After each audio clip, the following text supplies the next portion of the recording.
Salut tout le monde, bienvenue à Finances fondamentales, le podcast d'éducation financière qui se prend pas au sérieux. Chaque semaine, je te synthétise un livre qui touche de près ou de loin les finances personnelles et l'investissement boursier. Je te résume donc des centaines d'heures de lecture de façon simple avec des exemples concrets et transparents. Si tu souhaites prendre en main ta santé financière, t'es à la bonne place. C'est parti, bon podcast!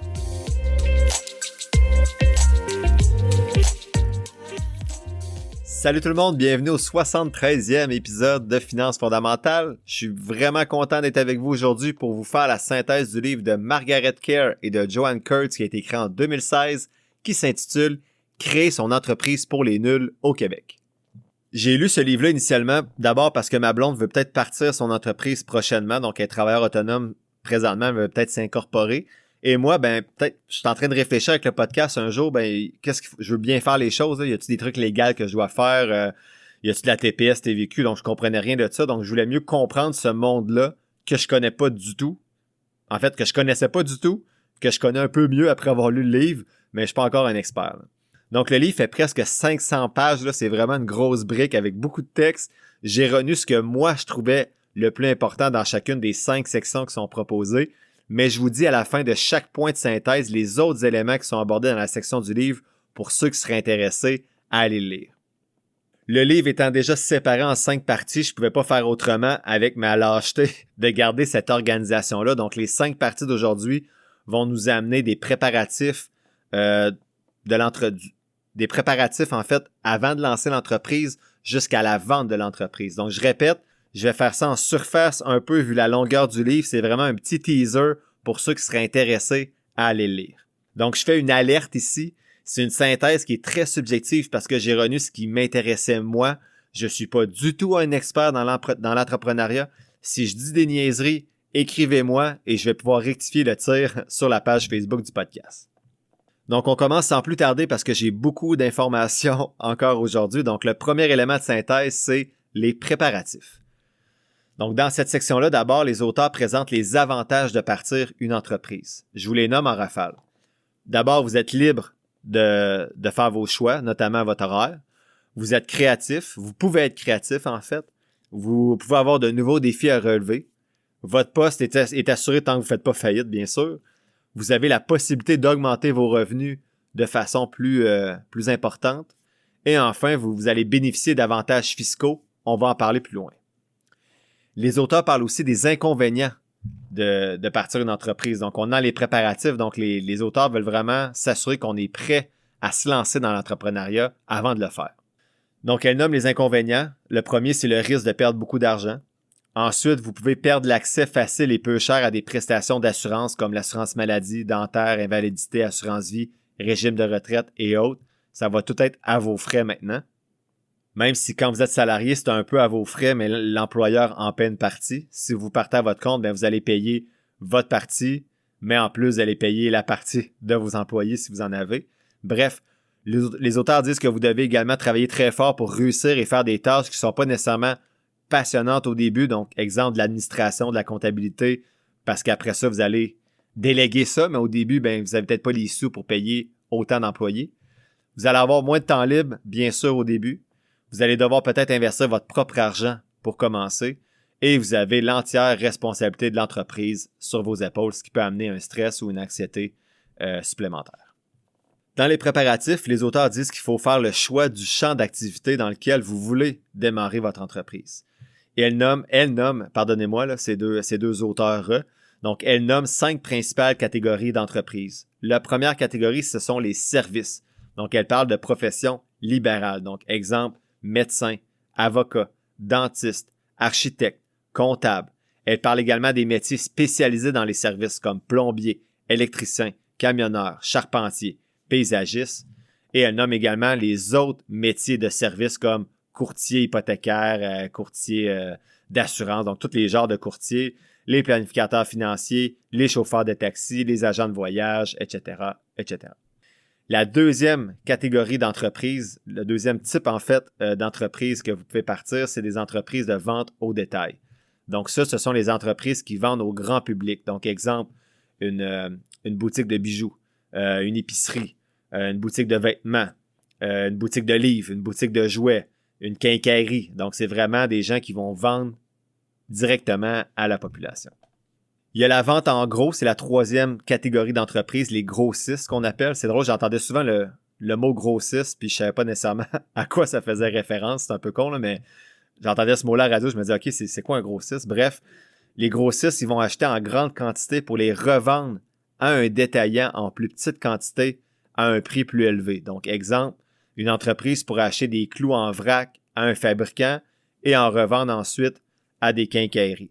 Donc, les grossistes vont se trouver entre les entreprises qui vont fabriquer et les entreprises qui vont vendre aux personnes comme vous et moi, comme une quincaillerie. Quatrième type d'entreprise, ben, c'est sûrement ceux qui fabriquent, les entreprises de fabrication, comme on vient de dire avec les clous. Donc, pour avoir une entreprise qui fabrique les clous pour les vendre à un grossiste qui, lui, va les vendre à une entreprise au détail. Donc, les auteurs donnent des exemples. Donc, ça peut être une entreprise qui crée les vêtements pour enfants, qui crée des meubles, etc. Et la cinquième type de catégorie d'entreprise, c'est les entreprises d'extraction. Donc, ces entreprises-là vont récolter des ressources naturelles ou collecter, miner des ressources naturelles. Donc, on parle d'agriculture, de pêche, d'exploitation forestière, d'exploitation minière, de gaz naturel, et ainsi de suite. Les auteurs disent que les PME, les petites et moyennes entreprises, sont souvent concentrées dans les services et dans la vente au détail. Les services, c'est généralement moins coûteux à mettre en place. Donc, comme moi, présentement, avec le podcast, j'offre un service et ça me coûte pas grand-chose, un micro et du temps. Donc, c'est moins cher à mettre en place. Donc, ça attire beaucoup les jeunes entrepreneurs en herbe. Et je suis bien content, en fait, moi, d'avoir découvert ces 5 catégories-là. Je savais pas comment il y en avait et je savais pas exactement ce que faisait chacune des catégories. Donc, pour moi, j'ai beaucoup appris avec ces catégories-là. Les auteurs présentent ensuite dans la préparation toujours de l'entrepreneuriat les qualités d'une personne entrepreneur. Elles disent que certains sont nés avec ces qualités-là, mais qu'on peut toujours les développer si on souhaite les acquérir. En fait, il faut les acquérir pour réussir. Je vous les nomme en rafale, il y en a plusieurs. Elles parlent de confiance en soi, de capacité naturelle à se fixer des objectifs, d'une volonté d'être son propre patron, d'être autonome, d'avoir une capacité de survie, d'avoir de l'entre-gens, d'avoir de la détermination et de la persévérance, de l'autodiscipline, d'être fiable, d'être polyvalent, créatif, débrouillard, organisateur, de savoir gérer le risque, d'avoir des nerfs d'acier, d'être capable de retomber sur ses pieds, d'être opportuniste, objectif, de bien gérer son anxiété et d'être en bonne santé. Les auteurs disent que si vous êtes en couple, c'est important d'avoir une discussion franche sur le sujet avant de se lancer dans l'entrepreneuriat parce qu'il y a beaucoup d'avantages, mais également beaucoup d'inconvénients pour le couple ou la famille.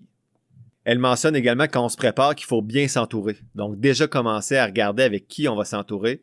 La première personne qu'elle nomme, c'est avoir un bon avocat. Elles disent qu'on a absolument besoin d'un avocat.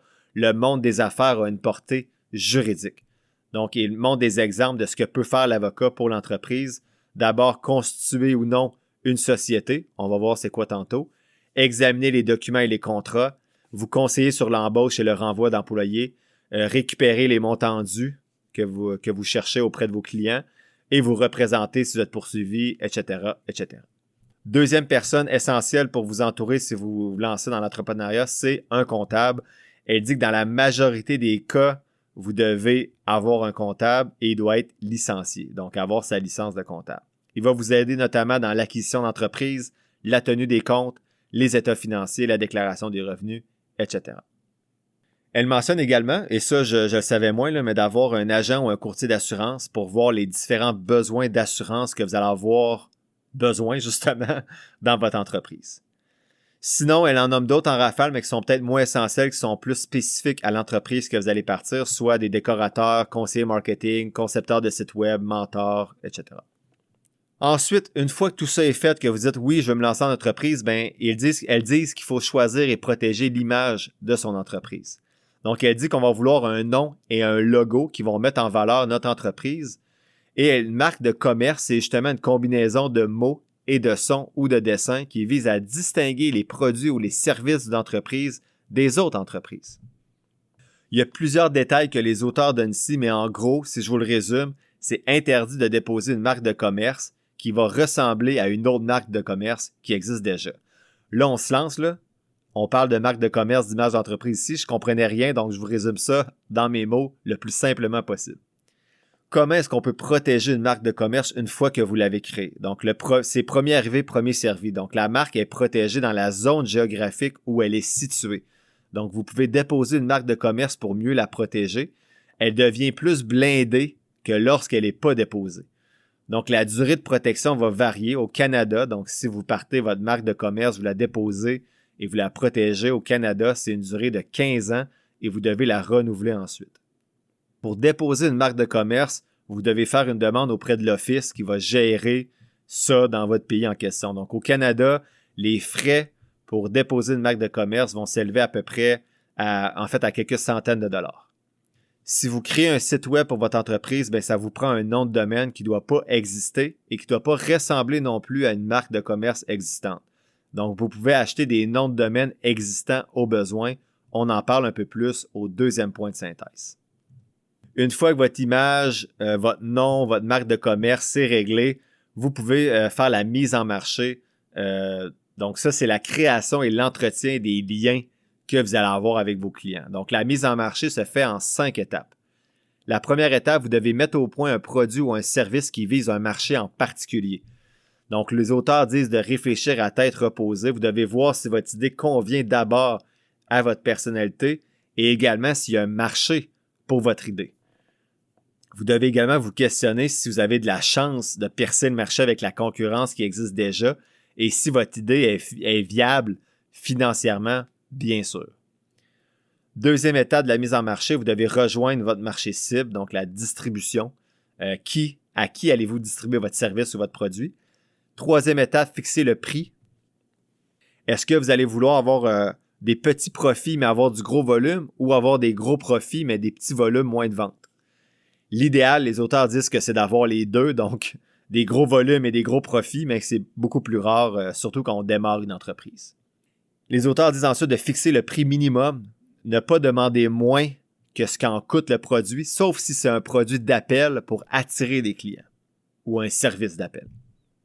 Pour calculer le prix minimum, il faut prendre le coût direct, donc les matériaux requis, les frais de location, l'énergie dépensée, les salaires utilisés pour faire le produit ou le service, les coûts pour livrer le produit ou le service, etc., mais également les coûts indirects comme la fourniture de bureaux, la publicité, les bureaux, et il faut diviser par le nombre de produits ou services à fournir dans la période donnée. Donc, je vous donne un exemple.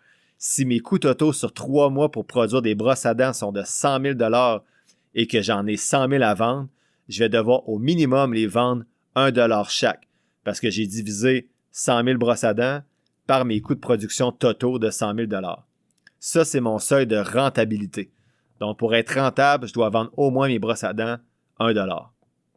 Si vous fournissez plutôt des services, bien, les coûts indirects sont souvent plus élevés, alors que c'est l'inverse pour les produits habituellement. Ça va plus être les coûts directs qui vont être élevés. Le prix maximum, lui, bien, va plutôt dépendre de l'offre et de la demande. Donc, vous devez voir si les prix des concurrents, vous devez voir c'est quoi le prix des concurrents et il y a 3 stratégies ensuite. Vous pouvez vendre plus cher que le concurrent en vous assurant d'offrir une meilleure valeur au client. Vous pouvez vendre au même prix en donnant quand même une valeur supérieure au client. Ou vous pouvez vendre moins cher, mais elles disent de faire attention à la réputation, que ce soit vrai ou non. Il y a des clients qui vont associer des prix plus bas souvent à une qualité plus faible. Quatrième étape pour la mise en marché, c'est de trouver des clients. Elles disent de faire de la promotion, donc du réseautage, des chroniques dans le journal, donner des formations gratuites pour attirer des clients, utiliser les réseaux sociaux, faire un podcast, ça peut être une bonne idée. Vous pouvez également faire de la publicité, donc par la poste, téléphone, annonce web, podcast encore une fois, faire du porte-à-porte, des prospectus, des cartes professionnelles, la radio, télé, bref, de la publicité. Ou, troisième façon pour trouver des clients, faire de la réclame. Donc, je ne comprenais pas c'était quoi, je vous l'explique. La réclame, c'est profiter genre d'une invitation sur une émission de télé ou une émission de radio ou d'un article dans le journal où on vous interviewe ou sur un podcast. Ils disent, les auteurs, de ne pas avoir trop d'attentes pour ça. C'est rare qu'avant que ton entreprise existe, que tu la démarres, que tu vas te faire inviter sur ce genre d'opportunité-là. Et 5e étape pour la mise en marché, c'est de commencer à vendre. Donc, moi, je suis le moins vendeur au monde, mais je vous présente les trucs du livre. C'est intéressant à creuser un peu plus en lisant le livre, mais il y a beaucoup de livres qui sont spécifiques à la vente et ce livre-là reste un peu plus en surface. Ce qui est normal, elle voit beaucoup d'autres choses qui entourent la création d'entreprise. Donc, lorsque vous voulez vendre les trucs, il faut connaître votre produit ou votre service parfaitement. Il faut connaître votre client, faire une présentation adaptée au client, proposer une entente qui va convenir à celui-ci, conclure la vente si le client montre de l'intérêt, garder la porte ouverte si ça ne fonctionne pas, demander l'opinion des clients qui achètent et de ceux qui n'achètent pas aussi, et s'ajuster selon justement les opinions reçues. Donc, le premier point de synthèse, c'était la préparation au démarrage d'entreprise. Il y a des éléments que je n'ai pas abordés dans cette partie-là qui pourraient peut-être vous intéresser. Donc, les auteurs abordent notamment comment trouver une bonne idée de départ qui est libre de droit. Donc, j'ai effleuré également la mise en marché, mais les auteurs vont beaucoup plus loin sur tout ce qui touche la mise en marché pour votre entreprise. Deuxième élément de synthèse, c'est le décollage, donc le décollage de votre entreprise. Le premier élément qui est abordé par les auteurs, c'est est-ce que je devrais travailler seul ou non? Elle nomme les avantages de travailler seul. Tous les profits vous appartiennent, vous prenez toutes les décisions et c'est plus facile et plus rapide à mettre en place, bien sûr. Elle nomme toutefois également les avantages d'avoir un partenaire ou des partenaires. D'abord, il y a un partage des risques financiers. Il y a un partage du poids des affaires avec vos partenaires. Vous pouvez profiter, ça c'est le principal avantage selon moi, profiter des connaissances et des compétences de vos partenaires et vous pouvez partager les tâches à faire. Elle propose 4 questions à se poser avant de choisir un ou des partenaires. D'abord, est-ce que vous vous sentez capable de travailler avec cette personne-là? Ça me semble naturel comme question. Deuxième, est-ce qu'il y a suffisamment de revenus prévus pour 2 personnes ou plus? Troisième question, est-ce que vous avez des rôles pour les 2 ou plus que 2 personnes? Et enfin, est-ce que vos compétences sont réellement complémentaires? Deuxième élément abordé dans le décollage par les auteurs, c'est les différentes options si vous êtes seul ou en partenariat. Donc, par exemple, est-ce que je devrais me partir une société par action ou non? This episode is brought to you by Shopify. Whether you're selling a little or a lot, Shopify helps you do your thing, however you cha-ching. From the launch your online shop stage, all the way to the we just hit 1 million orders stage. No matter what stage you're in, Shopify's there to help you grow. Sign up for a $1 per month trial period at shopify.com/special offer, all lowercase. That's shopify.com/special offer. Donc ici, là, on va effleurer la surface parce que ça prendrait vraiment un fiscaliste et il existe des podcasts sur ça plus spécifiquement et moi, je saignais du nez un peu en lisant cette section-là, mais pour moi, c'est la plus intéressante du livre, donc j'ai essayé de la détailler du mieux que je pouvais. On va vraiment voir les grandes lignes sur le type d'entreprise qu'on peut mettre en place seul ou avec des partenaires et les avantages et inconvénients de chacun de ces types-là. En gros, il y a 2 options si vous partez une entreprise seule. Vous pouvez la partir comme propriétaire unique ou vous pouvez la partir comme société par action dont vous êtes le propriétaire. Il existe également 2 options si vous êtes 2 personnes ou plus. Vous pouvez vous partir comme partenariat ou vous pouvez vous partir comme société par action. Dit de même, c'est pas si compliqué, je devais être peut-être un peu fatigué quand je lisais. C'est plus que les informations sur ces 4 types-là étaient réparties un peu partout dans le livre et moi, je vous les regroupe ici. Donc, les 2 options, que ce soit seul ou en équipe, sont le choix simple, que j'appelle, soit propriétaire unique lorsque vous êtes seul ou partenariat lorsque vous êtes à 2, ou le choix que j'appelle plutôt compliqué, soit la société par action. Il y a 3 principales distinctions entre le choix simple et le choix compliqué qui est la société par action. Lorsque vous partez une société par action, que ce soit seul ou avec un ou plusieurs partenaires, c'est une entité qui est séparée de vous. Ça devient une personne morale en soi, comme si l'entreprise était un individu à part entière. Vos actifs et ceux de l'entreprise sont donc séparés. Ça, c'est en théorie. Contrairement au partenariat ou propriétaire unique, vos biens personnels ne peuvent pas être saisis. Les auteurs disent en théorie parce que souvent dans les petites entreprises, dans le format des sociétés par action, les prêteurs vont de toute façon demander des biens personnels pour backer le prêt qu'elles vont vous donner. Donc, ça dépend vraiment. Oui, la société par action peut vous protéger, Mais si le prêteur vous demande de toute façon des biens personnels comme votre maison pour backer le prêt, ben vous n'êtes pas protégé avec votre société par action. Deuxième point de différence, de distinction plutôt, entre la société par action et si vous êtes plutôt propriétaire unique ou en partenariat, c'est un prélèvement des impôts qui est différent. Et le troisième point de distinction, c'est que la paperasse est beaucoup plus lourde dans les sociétés par action. Donc, on va voir plus en détail chacun des types et ses spécificités ensemble, là. On va essayer de mieux les comprendre. Donc, on a vu les grandes distinctions, mais je vous présente maintenant le type d'entreprise individuelle seule. Donc là, si vous êtes seul pour partir votre entreprise et vous décidez le choix simple qui est d'être propriétaire unique, on appelle ça souvent dans le jargon entreprise individuelle aussi. Si vous partez ça, bien, vos actifs personnels sont non protégés. Donc, si vous faites faillite, votre maison peut être saisie, par exemple. Vous êtes imposé à votre taux personnel. Donc, si vous faites un salaire où vous êtes imposé à 35 %, bien, vous allez être imposé à 35 %. C'est comme si les revenus de l'entreprise étaient vos revenus personnels. Un avantage, c'est que vous avez peu de démarches à faire. Vous commencez à faire des affaires, c'est tout. Vous êtes propriétaire unique d'une entreprise individuelle. C'est facile, c'est peu cher à mettre sur pied.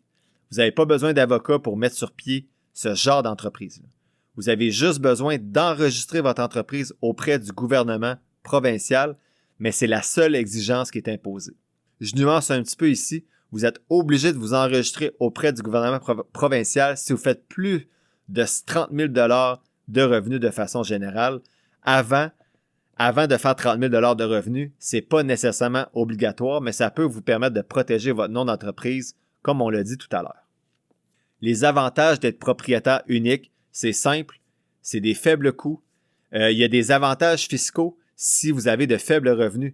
Donc, ça se peut que vous ayez un salaire où vous êtes imposé en bas de 12 à 19 % peut-être dans les premières années surtout. Donc, ça peut être intéressant même fiscalement d'être propriétaire unique. Ou aussi si vous avez des pertes.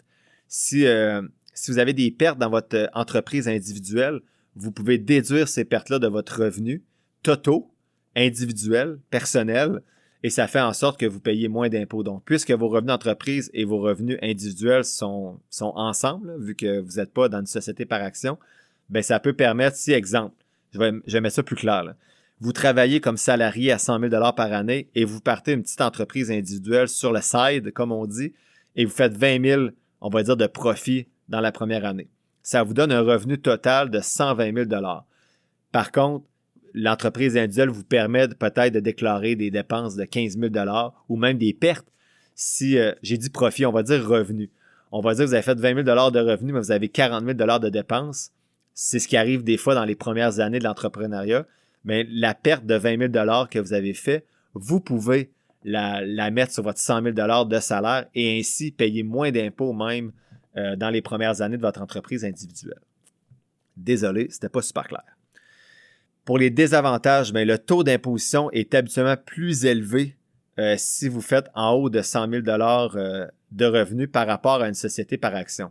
Donc, exemple, si justement vous avez un salaire à côté ou vous faites beaucoup de revenus dans votre entreprise individuelle, vous allez être imposé à peu près, en moyenne là, au Québec, c'est à peu près entre 39-49 % quand on est en haut de 100 000 $.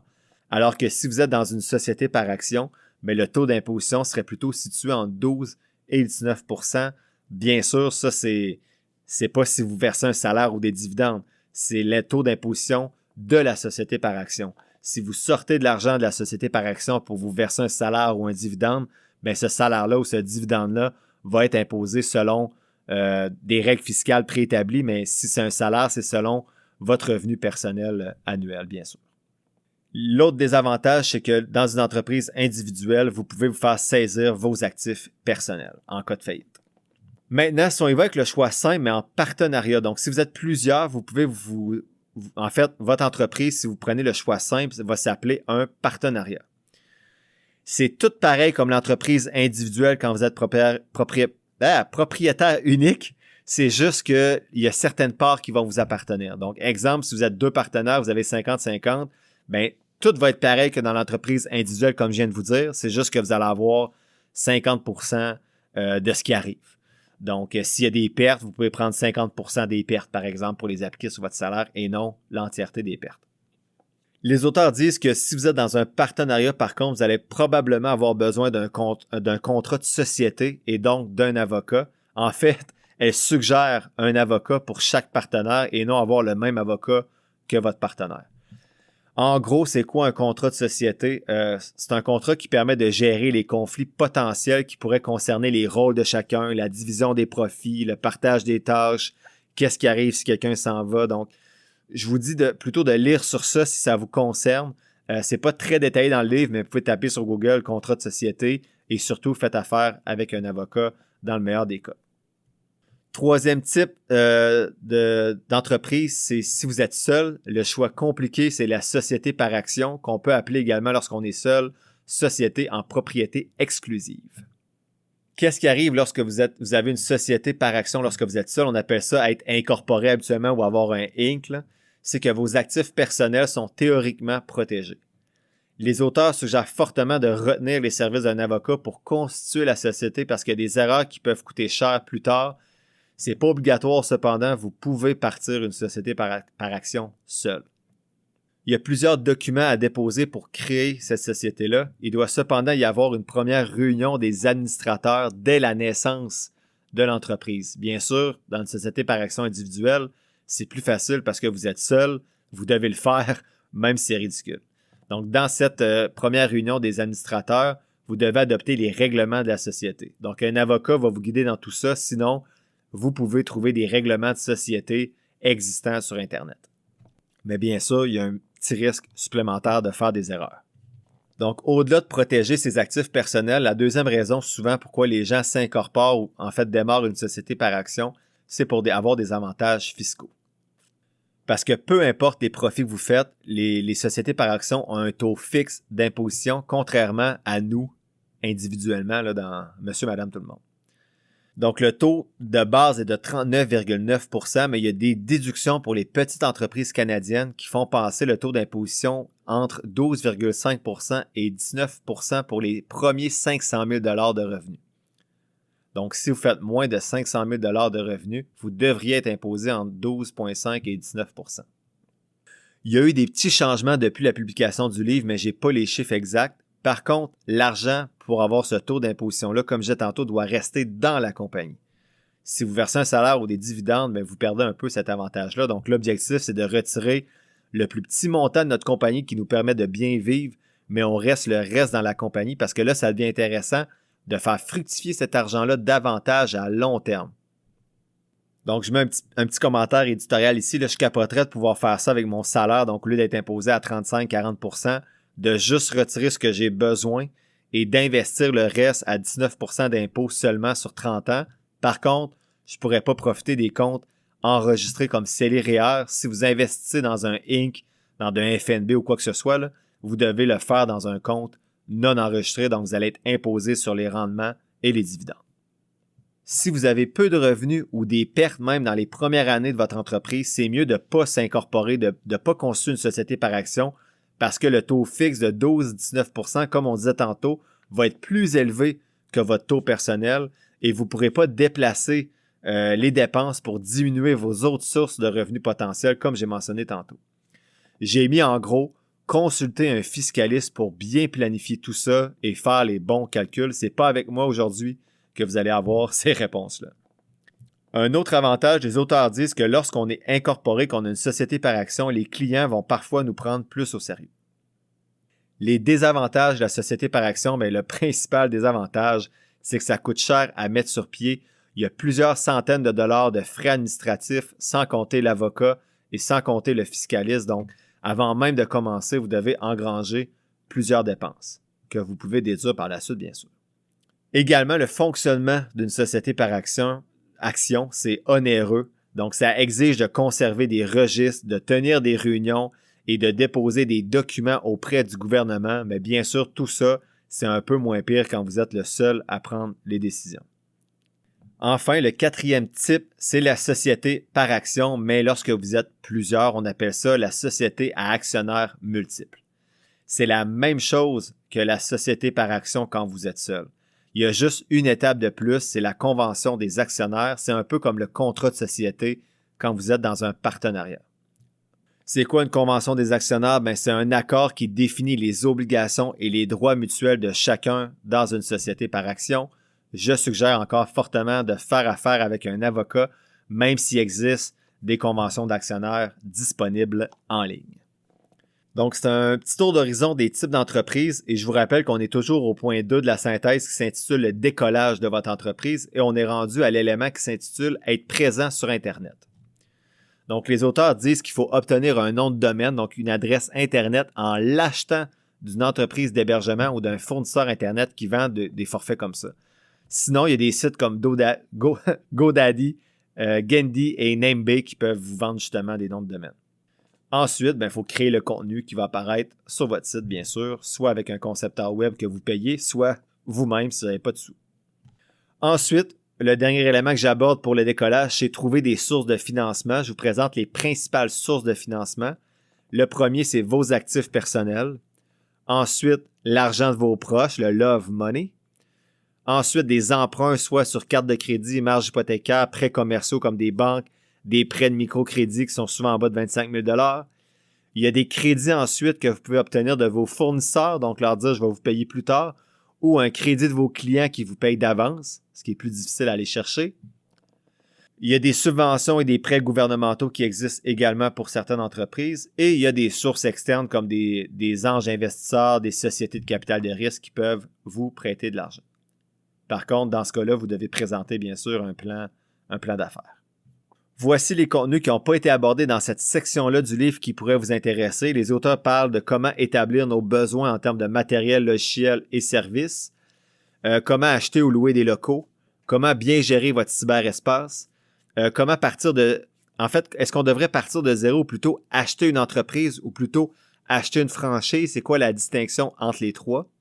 Et ils vont beaucoup plus loin sur les sources de financement, mais avec nos projets à moi et ma conjointe, on ne cherche pas nécessairement du financement, donc c'était pas pertinent pour moi de lire un peu plus là-dessus, mais ceux que ça intéresse, vous pouvez aller lire sur ça. Et il abordait également justement le plan d'affaires pour présenter ce plan-là à des investisseurs potentiels. Si ça vous intéresse, allez lire là-dessus, bien sûr. Troisième élément de synthèse aujourd'hui s'appelle le voyage. Donc, une fois que vous êtes dans votre entreprise. Premier élément abordé par les auteurs, c'est le non-paiement des créances et comment se faire payer par ses clients. Elles disent que le mieux, c'est de se faire payer en avance pour son travail. Elles disent que si vous faites du bon travail, ça peut être intéressant de diviser les factures selon ce que vous faites pour ne pas accumuler 6 mois de créances et entamer ensuite des poursuites judiciaires si vous n'êtes pas payé. Et elles disent de ne pas faire trop de crédit. Donc, en gros, si vous avez un travail qui prend 6 mois à faire, que ce soit de la construction ou quoi que ce soit, peut-être facturer à chaque mois selon l'état d'avancement du travail au lieu d'attendre juste la fin de votre travail pour facturer et ensuite devoir attendre un autre 6 mois, par exemple, avant que l'argent rentre. Elles disent que vos comptes impayés doivent être mis à jour au moins une fois par mois avant la date d'échéance des factures impayées. Donc, elle dit de développer un système, donc après 30 jours, ou que dans le fond, si la personne attend 30 jours avant de vous payer, vous devez lui faire un rappel. Après 60 jours, vous devez écrire une lettre polie ou un message poli. Après 90 jours, vous appelez. Et après 120 jours, il y a une menace de poursuite aux petites créances. Et bien sûr, elles disent de ne pas continuer à faire le travail si vous n'êtes pas payé. Deuxième élément, c'est gérer des employés. Donc, en tant qu'employeur, vous devez payer vos employés. Vous devez leur offrir des congés payés. Donc, ça veut dire que vous allez les payer pendant leur absence. On ne peut pas demander aux gens de travailler dans des jours fériés non plus sans payer d'heures supplémentaires. Et de plus, vous devez payer 2 semaines de congé minimum après 1 an dans l'entreprise.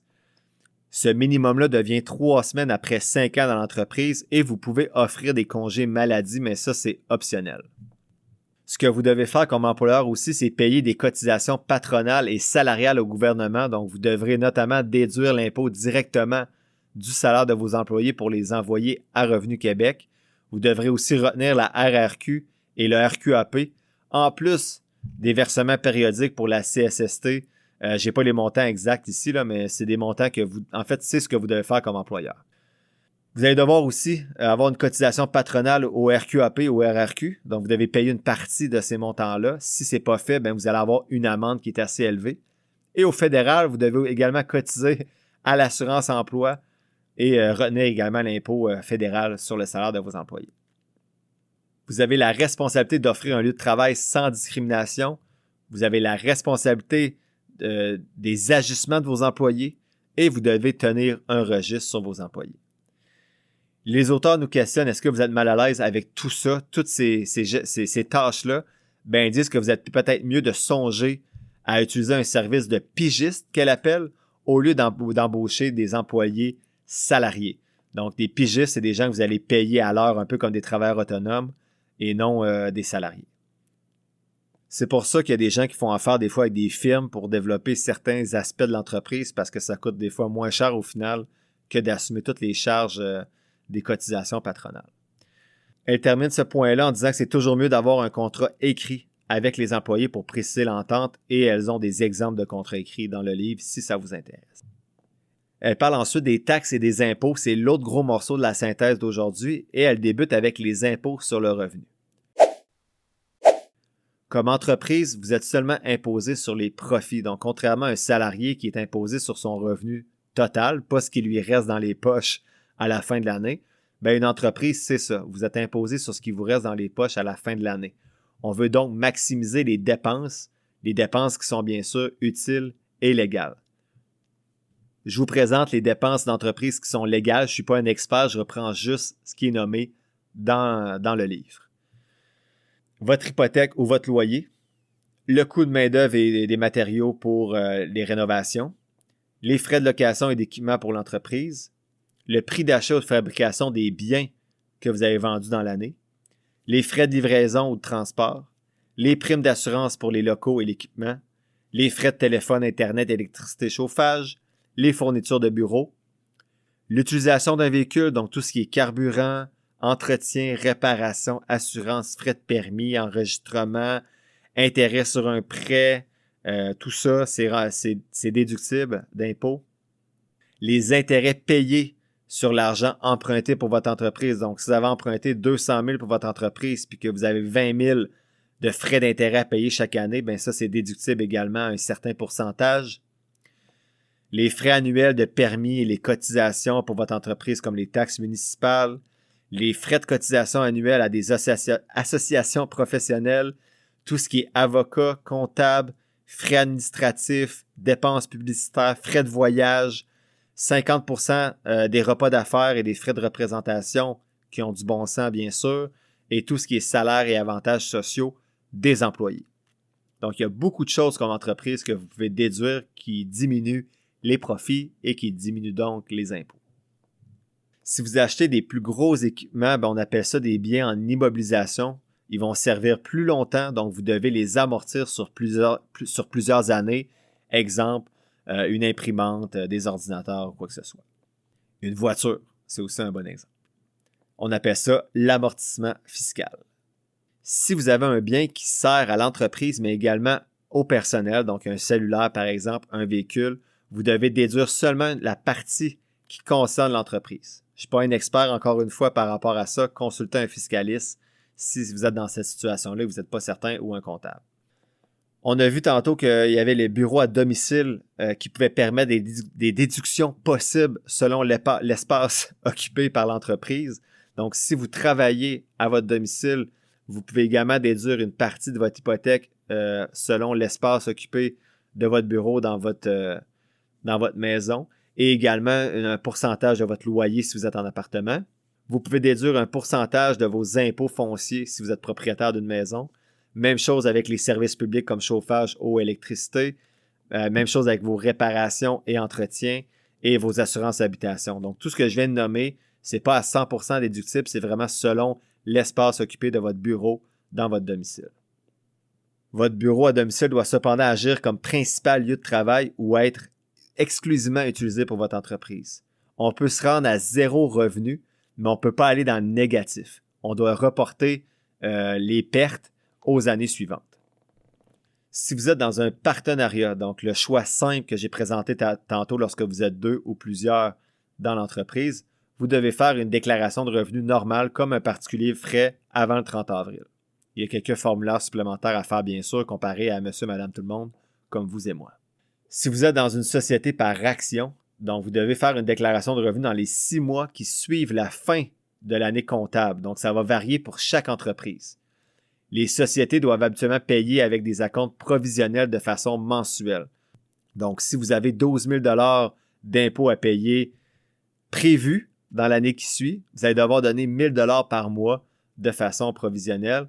Donc, c'est ça qui est un peu touché. Il faut que tu essaies de calculer vraiment quel type de profit que tu vas faire dans la prochaine année. Les auteurs disent de conserver vos documents pendant 6 ans. Et pour les sociétés et entreprises individuelles, sont souvent plus surveillées parce que c'est plus facile de tricher. On arrive ensuite au bout que je comprenais rien et que je me questionnais parce que ma conjointe est pas mal là-dedans ces temps-ci, soit la TPS et la TVQ. Donc, la TPS et la TVQ sont facturées à tout le monde sur les biens et les services, mais le gouvernement garde juste la TPS et la TVQ payées par l'acheteur final. Tous les autres maillons de la chaîne avant qui ont payé TPS, TVQ ont le droit à un remboursement.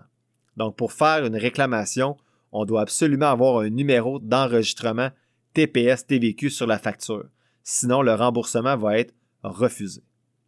Donc, si vous offrez un produit ou un service taxable et que vos revenus sont supérieurs à 30 000 par année, vous devez vous inscrire absolument, obligatoirement, au fichier de la TPS TVQ.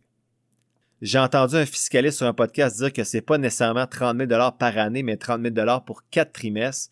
Mais là, ça vraiment, je lis d'autres choses ailleurs, donc peut-être faire vos propres recherches ou consulter un fiscaliste si vous êtes proche de ce montant-là. Une fois que vous êtes inscrit à la TPS TVQ, il faut charger la TPS TVQ à vos clients et la redonner au gouvernement. Vous devez redonner ce montant-là une fois par année. Donc, vous devez faire un versement au gouvernement par année si vos revenus sont en bas de 1,5 million. Vous devez le faire tous les trimestres si c'est entre 1,5 et 6 millions. Et si vos revenus sont au-delà de 6 millions, vous devez le faire à chaque mois. Vous devez également demander des remboursements pour la TPS TVQ que vous avez peut-être payé pour obtenir des biens et des services. Si vous n'êtes pas inscrit, vous ne pouvez pas percevoir la TPS TVQ. En fait, vous n'avez pas besoin de percevoir la TPS TVQ de vos clients, mais vous ne pouvez pas demander de remboursement non plus. Sur le formulaire de déclaration TPS TVQ, vous devez écrire la TPS TVQ que vous avez chargée à vos clients et celle que vous voulez être remboursée. La différence entre les deux montants, c'est ce que vous allez devoir au gouvernement ou ce que vous allez recevoir comme remboursement. Les auteurs disent de s'inscrire à la TPS TVQ même si on est en dessous de 30 000 pour se faire rembourser la TPS TVQ sur les biens et les services qu'on achète comme entreprise. Aussi, vous ne voulez peut-être pas que vos clients sachent que vous faites en bas de 30 000 de revenus. Je vous donne l'exemple du podcast. En ce moment, je ne charge pas pour les publicités ou les accompagnements parce que je fais en bas de 30 000 Mais tout ce qui est équipement, par exemple, le micro ou des formations que je fais pour m'instruire pour le podcast, je ne peux pas demander de remboursement TPS TVQ parce que je ne suis pas inscrit à la TPS TVQ. Si un jour je fais en haut de 30 000 de salaire, je vais devoir charger la TPS TVQ et la redonner au gouvernement, mais à ce moment-là, je vais pouvoir commencer à réclamer des remboursements TPS TVQ sur les services ou les biens que je vais acheter ou consommer. Toujours dans le voyage, donc lorsque vous êtes dans votre entreprise, que tout est parti, le prochain élément abordé par les auteurs, c'est la comptabilité, donc la tenue des livres. Elles disent qu'il faut noter toutes les transactions financières de l'entreprise, toutes conserver les traces par catégorie selon les dépenses admissibles que j'ai présentées précédemment.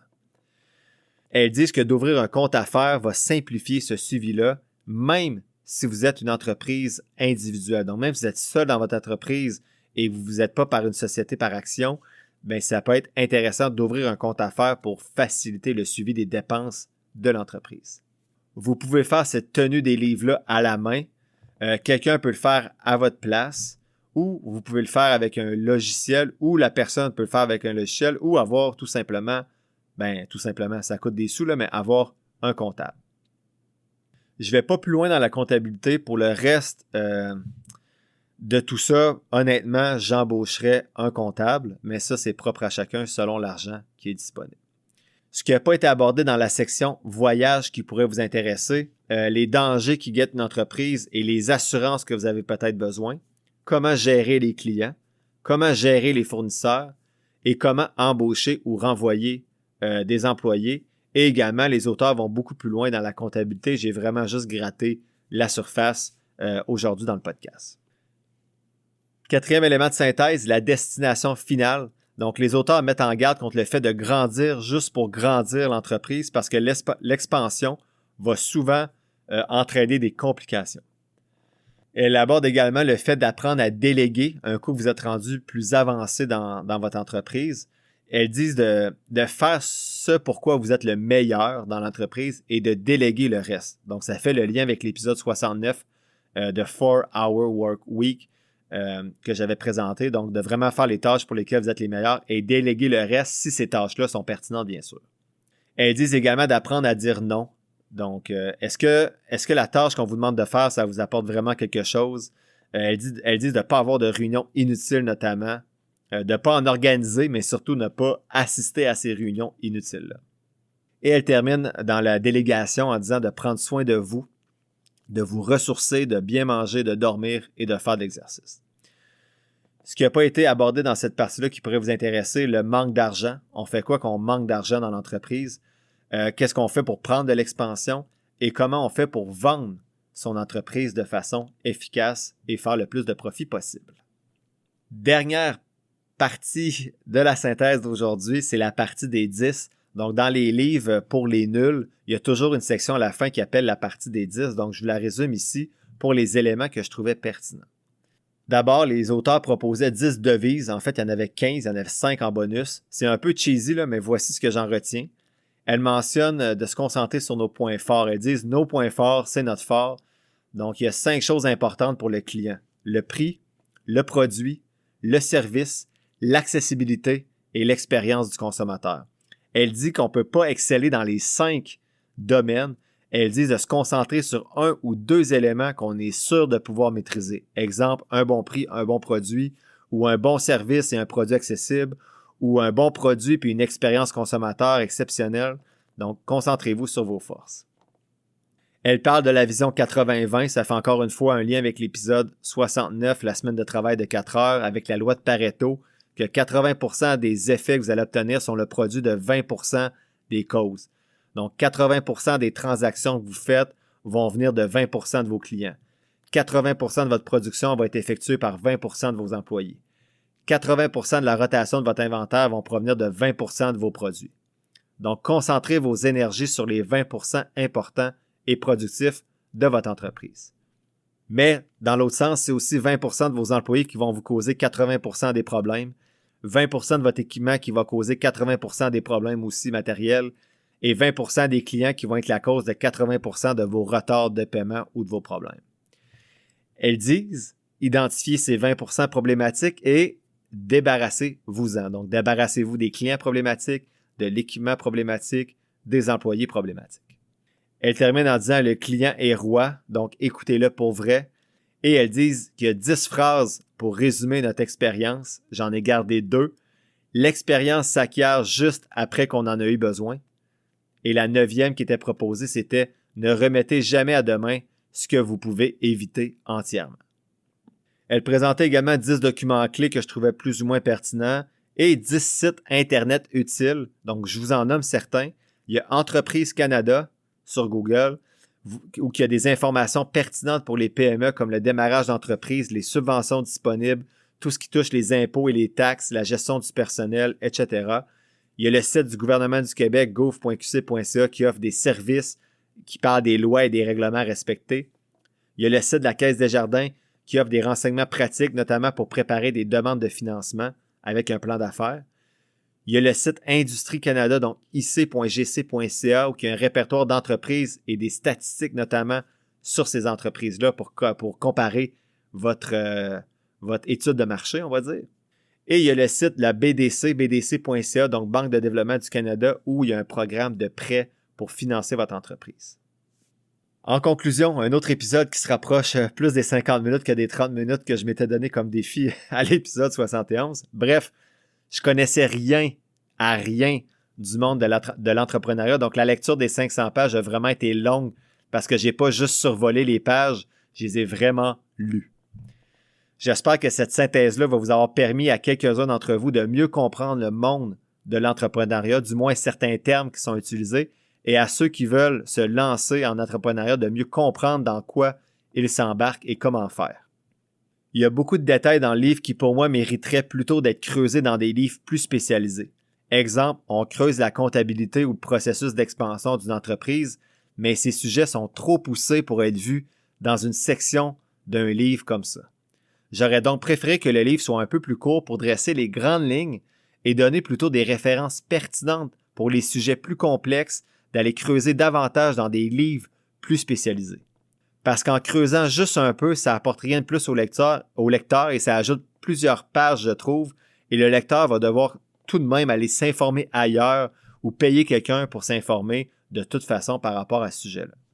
Ça demeure un livre tout à fait intéressant pour un néophyte comme moi. Les 3 principales choses que je retiens du livre qui m'ont intéressé si je pars un jour une entreprise pour le podcast, même si c'est déjà une entreprise, mais on va dire que je suis plus individuel. J'ai oublié le terme déjà, ça va bien. Mais ce qui m'a intéressé dans ce livre-là, d'abord, le fonctionnement de la TPS-TVQ. J'ai appris ça, puis je suis content de l'avoir appris. Va falloir que je la charge peut-être un jour, c'est important de le savoir. Deuxième point, les types de formats d'entreprise qu'on peut utiliser, soit individuel, partenariat ou société par action, ainsi que les avantages et les désavantages des différents types, notamment sur le plan fiscal. Et troisième élément que j'ai appris, c'est la marque de commerce et le nom de domaine, comment ça fonctionne. Est-ce que je devrais protéger ma marque de commerce, Finances fondamentales? Ça me fait réfléchir. La semaine prochaine, je fais la synthèse du livre de Monish Pabrai, écrit en 2007, qui s'intitule The Dhandho Investor. Ce jeudi, je partagerai sur la page Facebook du podcast les résultats obtenus pour 20 autres compagnies qui n'ont pas passé la première étape dans ma stratégie d'analyse fondamentale effectuée en septembre 2023. Ça inclut notamment Pfizer et Hershey. L'épisode tire à sa fin, j'espère que tu l'as apprécié et merci d'avoir passé un peu de temps avec moi aujourd'hui. Si tu apprécies le podcast, il y a 3 choses gratis que tu peux faire pour m'aider. 1. Partager le podcast sur tes réseaux sociaux. 2. T'abonner, suivre ou donner quelques étoiles au podcast selon la plateforme sur laquelle tu m'écoutes. Et 3. Me suivre sur la page Facebook du podcast. Si tu veux me soutenir davantage, tu peux t'abonner pour $3,99 par mois au podcast et ainsi avoir accès à un épisode spécial supplémentaire chaque mois, en plus d'avoir accès à mon outil d'analyse. Toutes les informations pour me soutenir sont quelque part dans la description de l'épisode. Sinon, oublie pas que je suis pas un expert, prends jamais ce que je dis pour du cash, fais toujours tes propres recherches. Sur ce, merci encore pour ton écoute et on se voit dans le prochain épisode de Finances fondamentales.